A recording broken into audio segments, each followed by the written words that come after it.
Ricky Brayback and Casey Currie are both going for history, as no American has ever won the Dakar.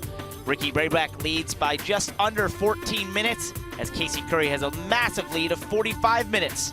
Remember, Ricky Brayback has only ever made it to the last stage once before, because nothing in this rally is guaranteed. Stage 12 is the final special of the Dakar, and the last 40 miles could be incredibly challenging, so it should give us a spectacular finale before the podium Qiddiyah. But before getting to the big prize, let's look at some of the other awards of the day. Yama Betru finishes the top rookie in the rally. The four-time Spanish Enduro champion finished 14th overall. Laya Sanz's perfect Dakar record continues with 10 appearances, 10 finishes, and 10 wins in the women's category. The Spaniard got a top 20, finishing 18th overall. What a Dakar it's been for Nacho Cornejo. After coming 10th and 8th in the last two editions, the 25-year-old was 4th this year. He rounded out a sensational rally for Honda by taking the Stage 12 win. KTM's extraordinary 18 rally win streak comes to an end, but they snatched 3rd place with Toby Price. In 6 Dakars, the Australian has been on the podium now 5 times. A best ever Dakar result for Pablo Quintanilla. Despite spending 7 months in rehab after his double ankle fracture last year, the Chilean secured the runner-up spot. The day, though, belonged to American Ricky Brayback. He seemed destined for this win since he took the lead in Stage 3 and never looked back. This ends a long drought for Honda, as it's their first win of the bike since 1989, just 2 years before Ricky was even born. Although everyone will remember the name Ricky Brayback, as he's the first American to ever win the Dakar. That's how you do it! You know, I've been dreaming about this for a few weeks, actually since last year. A lot was going through my mind, but I knew with Kevin starting ahead of me, we'd ride together all day. Today worked out perfect, so I'm really happy to be here on the last day, and let alone winning. What we do is dangerous. We lost a really good friend of ours, in Stage 7, so I'm glad we were able to pull it together for him. I know he was on Honda for years trying to make it happen. It's Honda's 6th ever win at the Dakar, and they also got 3 in the top 10. And how about Skylar Howes and Andrew Short making it 3 Americans in the top 10? More history is on the line for this decorated trio as they seek to be the first winners of the Dakar's new era in the Middle East. Entering today's finale, mini teammates Sainz and Peterhansel have each claimed 4 stage wins.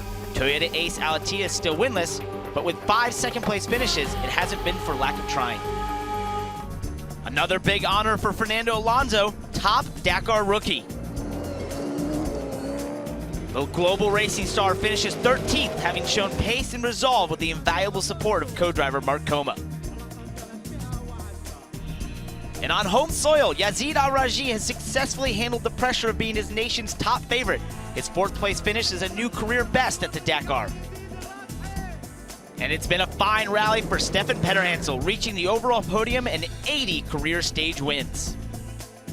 Nasser Al-Attiyah pressures Carlos Sainz to the very end, and on the final day he gets his first stage win. His streak grows to 13 consecutive Dakars with at least 1 triumph.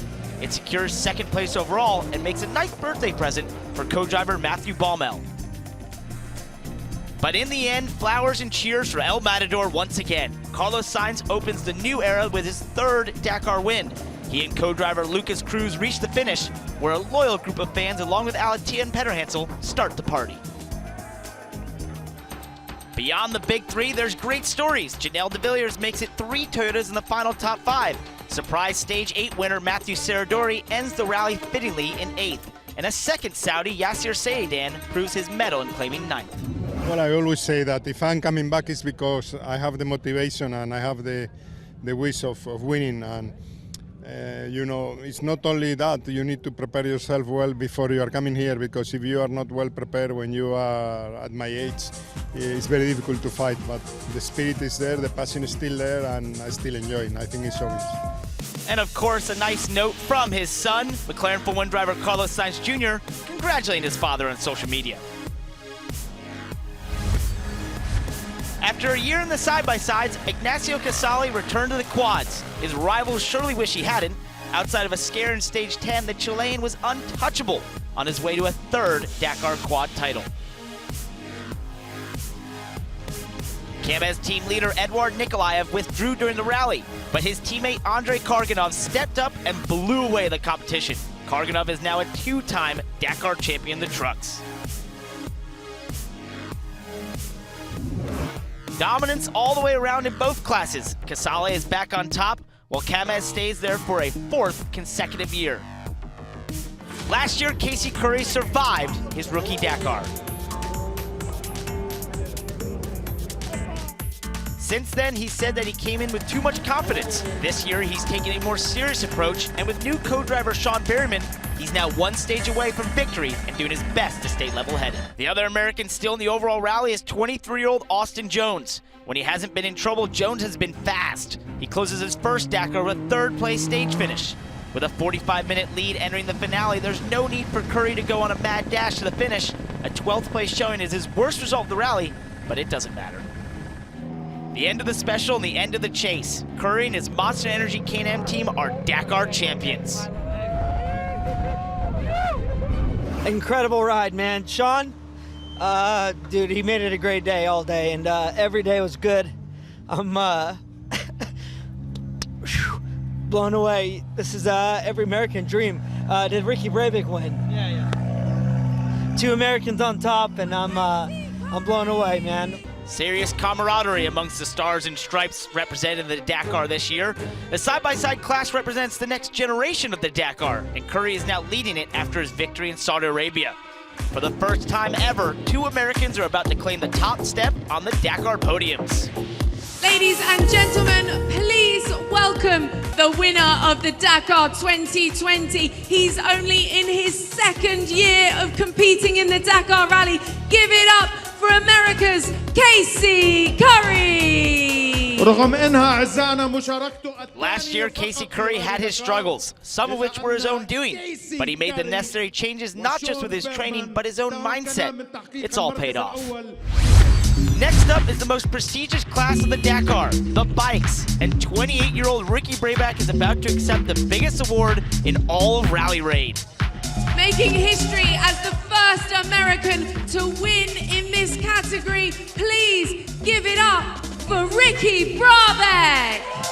والفائز في المركز الأول وتصفيق حار لصاحب المركز الأول بفئة الدراجات من الولايات المتحدة الأمريكية ريكي برابيك.